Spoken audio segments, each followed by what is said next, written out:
маме помог, но еще и помог моей свекрови.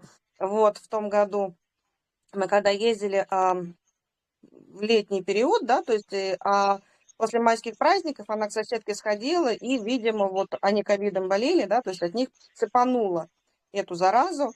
Вот, не прям такой в сильной форме, но она кашляла. И мы когда приехали, она как спать ложится, у нее, то есть, начинается вот этот вот кашель. То есть видно, что ее не он беспокоит, да, то есть, а как раз таки у нее был